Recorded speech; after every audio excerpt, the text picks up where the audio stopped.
So guys, nandito tayo ngayon sa sa Goa.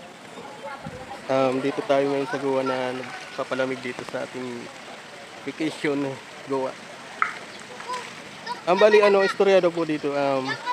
Ganda po sa bukal na yan, hindi po galing sa isang running water.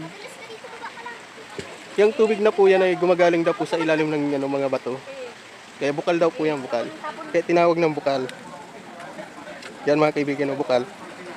Kaya tinawag siyang bukal kasi dyan po yung dinadaluin yung tubig sa ilalim ng mga bato. Kaya mga kaibigan. Malinaw dito mga kaibigan, bukal talaga dito.